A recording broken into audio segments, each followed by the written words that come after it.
நெய்வேத்தியம் YouTube channel நண்பர்கள் அனைவருக்கும் என்னுடைய பணிவான வணக்கம். நம்மளோட யூடியூப் சேனலில் இன்றைக்கு ரொம்ப சுவாரஸ்யமான தகவல் பற்றி தான் தெரிஞ்சுக்க போகிறோம்.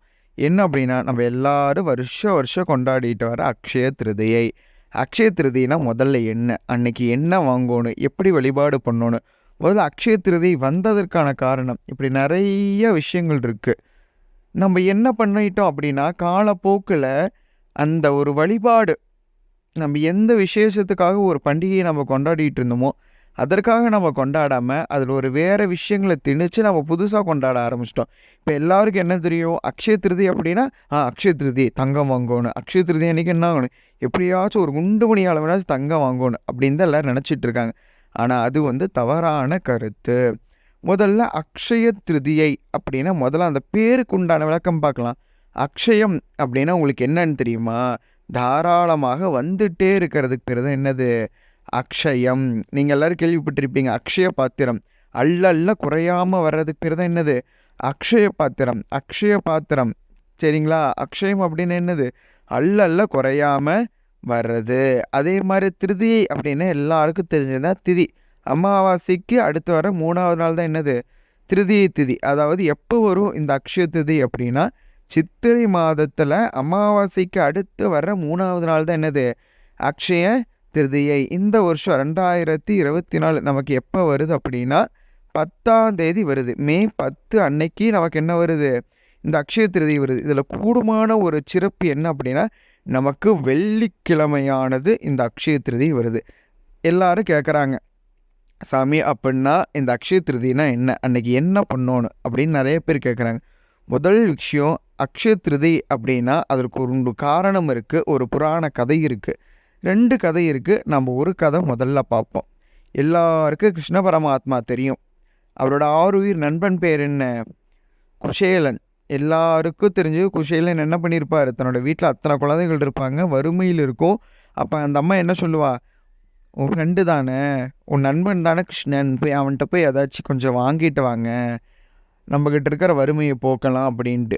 அப்போ என்ன பண்ணுவார் அப்படின்னா, அந்த அம்மா சொல்லுவா, போய் ஏதாச்சும் ஒரு நகை, ஏதாச்சும் கொஞ்சம் பணம் ஏதாச்சும் வாங்கிட்டு வாங்க அப்படின்ட்டு. ஆனால் குஷேலன் என்ன பண்ண மாட்டார், அந்த நோக்கத்துக்காக போக மாட்டார். தன்னோட தனக்கு தங்கம், இந்த பணம் வேணும் அப்படிங்கிற நோக்கத்துக்காக போக மாட்டார். தன்னோட நண்பனை பார்க்கறக்காக போவார், கிருஷ்ணனை பார்க்கறக்காக போவார்.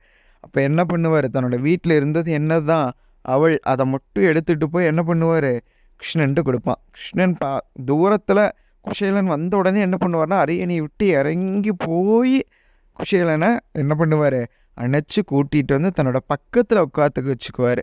அப்போ என்ன பண்ணுவான், என்னை பார்க்க வந்திருக்கீல அப்படின்ட்டு குஷேலன் என்ன பார்க்குறா, கிருஷ்ணனை பார்த்து, கிருஷ்ணன் கேட்குறாரு, என்னை பார்க்குறக்கு வந்திருக்கியா அப்படின்ட்டு.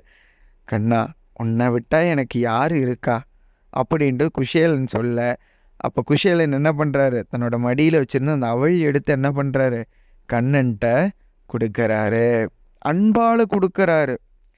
அந்த சமயத்தில் அவருக்கு பொண்ணு கேட்கணும், பொருள் கேட்கணும் எந்த யோசனையுமே கிடையாது. நண்பனை பார்க்க வந்தார், பார்த்து முடிச்சாச்சு. இப்போ கிளம்புற சமயம் நண்பனை பார்த்து விடை பெறாரு. விடை பெற்றுட்டு வீட்டுக்கு போய் நிற்கிறாரு. அது தன்னோட வீடானே அவர் என்ன பண்ண முடியல, நினைக்க முடியல. அந்த அளவுக்கு வீட்டு தலைகீழாக மாறி இருக்குது. எங்கே பார்த்தாலும் பொண்ணு, ஆபரணங்கள், நகை, நட்டு, பாத்திரம், பங்களா மாதிரி ஆயிடுச்சு வீடு. இது எல்லாம் எதனால் வந்தது, என்னதான் ஏழ்மை நிலையில் இருந்தாலும் குஷேலன் தன் நண்பனுக்காக கொண்டு போனான் பத்தியா, அதை கொடுத்தான்ல, அவள் கொடுத்தான்ல, அதற்காக கண்ணன் கொடுத்தது. இது ஒரு காரணம். இன்னொரு புராண கதை இருக்குது, நம்ம எல்லாருக்கும் தெரியும். ஆதிசங்கர பெருமான் அவர் குழந்தையா இருக்கிறச்ச என்ன பண்ணுவார் அப்படின்னா, பவதி பிக்ஷாந்தேகி என்ன பண்ணுவார்னா, மடத்திலிருந்து எல்லா வீட்லேயும் பிக்ஷை எடுத்துக்கிட்டு ஒவ்வொரு வீடாக வந்துட்டு இருப்பாங்க. அப்போ என்ன பண்ணுறாரோ, ஒரு அம்மா வீட்டில் இருக்கா, அந்த அம்மா வீட்டில் ரொம்ப ஏழ்மையான இல்லை, சாப்பிட்றதுக்கு எதுவுமே இல்லை. வீட்டில் ஒரே ஒரு நெல்லிக்கனி மட்டும்தான் வீட்டில் இருக்குது, அரிசி பருப்பு எதுவும் கிடையாது. அப்போ ஆதிசங்கர் குழந்தைய நின்னோன்னேயும் அந்த அம்மா பாட்டு கேட்குற பவதி பிக்ஷாந்தேகி. அந்த அம்மாவுக்கு என்ன பண்ணுறதுனே தெரியல, என்ன கொடுக்குறதுனே தெரில. அப்போ அந்த நெல்லிக்கனையை பார்த்தோன்னேயும், இந்த வேலையிலும் பரவாயில்ல குழந்தைக்காக அப்படின்ட்டு அந்த நெல்லிக்கனி என்ன பண்ணுறாரு, அந்த அம்மா அந்த ஆதிசங்கருக்கு பிக்ஷையாக போடுறாரு. அந்த சமயத்தில் தான் ஆதிசங்கரர் என்ன பண்ணுறாரு, கனகதாரா ஸ்தோத்திரத்தை பாராயணம் பண்ணுறாரு. அதாவது இந்த நிலைமையிலும் இந்த கனியை எனக்கு கொடுத்து இந்த அம்மைக்கு பொண்ணை கொடுக்கணும் அப்படின்னு மகாலட்சுமிகிட்ட வேண்டுறாரு. அப்போ பாடுறது என்னது? கனகதாரா ஸ்தோத்திரம். இந்த கனகதாரா ஸ்தோத்திரம் பாராயணம் பண்ணி முடித்தோடனே என்ன ஆகுதுன்னா, அந்த அம்மா வீடு முழுக்க நெல்லிக்கனி மழையாக பொழிய ஆரம்பிச்சிருது. இதிலிருந்து நீங்கள் என்ன புரிஞ்சுக்கணும் அப்படின்னா, முதல்ல அக்ஷய திருதியை அன்னைக்கு நம்ம வாங்கி சேர்த்தி வைக்கக்கூடியது அல்ல. மற்றவங்களுக்கு ஏதோ ஒன்று பொண்ணோ பொருளோ இந்த மாதிரி நிறையா விஷயங்கள் இருக்குது. அதை பற்றி நான் பின்னால் சொல்கிறேன். முதல்ல இந்த விஷயங்கள்லாம் பார்த்துடலாம், சரிங்களா? முதல்ல எதையும் வாங்கி பூட்டி வைக்கக்கூடாது. அந்த தூய அன்புனால் நம்ம கொடுக்குறோம் பார்த்தியா, அதுக்கு தான் அம்பாள் நமக்கு மனசிறங்கி நமக்கு உண்டானதை செய்வாள். அதே மாதிரி மற்றும் ஒரு விஷயம் இருக்குது.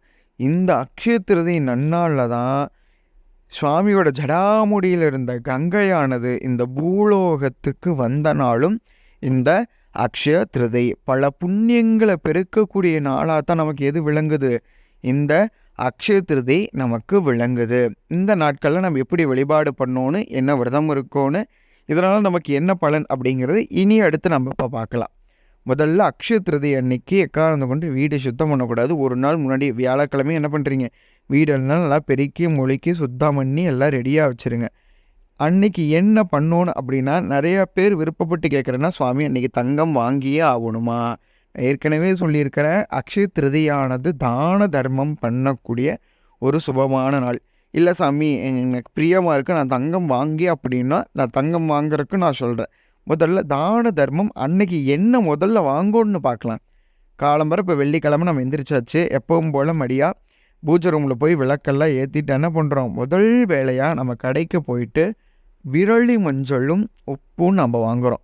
ஏன்னா செல்வத்துக்கு அதிபதி இந்த ரெண்டு தான். மஞ்சள்லேயும் உப்புலேயும் மகாலட்சுமி நிரந்தரமாக வாசம் செய்கிறேன். அந்த ரெண்டு பொருட்களையும் மகாலட்சுமியோட அம்சமாக நம்ம வீட்டுக்கு கொண்டு வரோம். அதற்கு அடுத்து என்ன பண்ணுறோம் அப்படின்னா, நம்மளால் முடிந்த அளவுக்கு இல்லாதவர்களுக்கு அன்னதானமோ பொருளோ ஏதோ ஒரு வகையிலாவது ஒரு உதவி செய்யணும். அதுதான் அன்னைக்கு ரொம்ப விசேஷம், சரிங்களா? அந்த நாளில் நம்ம பண்ணக்கூடிய ஒவ்வொரு தானம் தர்மமும் நமக்கு பல மடங்கு அம்பாள் நமக்கு திருப்பி தருவா. மகாலட்சுமியோட வடிவத்தில் நமக்கு திரும்பி வரும், சரிங்களா? ஆனால் அதுக்காகவும் பலாபலன் பார்த்து நீங்கள் பண்ணக்கூடாது. உண்மையாலுமே இல்லாதவர்களுக்கு உங்களால் முடிந்தது கொடுங்க. ஒரு ரூபாயானும் முடியாதவங்களுக்கு இல்லாதவங்களுக்கு நீங்கள் தான தர்மம் பண்ணுங்க. சரி, இப்போ நீங்கள் தங்கம் வாங்கணுன்னு பிரியப்படுறீங்க. தங்கம் எப்போ வாங்கலாம்? இதுக்கு ஒரு சுட்சமான நேரம் இருக்குது. தங்கம் எப்போ வாங்கணும் அப்படின்ட்டு வெள்ளிக்கிழமை அன்னைக்கு சாயந்தரம் 5 மணி 6:15 வரைக்கும் உங்களுக்கு தங்கம் வாங்கறதுக்கு உரிய நேரம் அப்படின்னு பஞ்சாங்கத்தில் இருக்குது, சரிங்களா? இந்த நேரங்களில் நீங்கள் தங்கம் வாங்க பிரியப்படுறவங்க இந்த நேரத்தில் நீங்கள் வாங்கி சேமித்து வைக்கிற மாதிரி இருந்தாலும் சேமிக்கலாம். உங்கள் பசங்களுக்கு ஏதாச்சும் நகை வாங்குற மாதிரி இருந்தாலும் வாங்கலாம், சரிங்களா? இது மாதிரி பல சுவாரஸ்யமான தகவலை உடனுக்குடன் நீங்கள் தெரிஞ்சுக்க மறக்காமல் நம்மளோட நிவேதியம் யூடியூப் சேனலை சப்ஸ்கிரைப் பண்ணுங்கள். பக்கத்தால் இருக்கிற பெல் ஐக்கானை கிளிக் பண்ணிக்கங்க. அப்போ தான் நான் போடுற ஒவ்வொரு வீடியோவும் உங்களுக்கு அப்லோட் ஆகும். நீங்கள் மறக்காமல் தெரிஞ்சுக்குவீங்க. இனி அடுத்தடுத்து வர நாட்களில் எந்தெந்த பண்டிகையை நம்ம எப்படி கொண்டாடணும், அந்த பண்டிகை முதல்ல எதற்காக வந்தது, நாம் இப்போ என்ன அதை தப்பு பண்ணிகிட்டு இருக்கோம், அது எப்படி நம்ம திருத்தி பண்ணலாம் அப்படிங்கிறத ஒரு சரியான நோக்கத்தோடு நம்ம பயணிக்கலாம். நன்றி, வணக்கம்.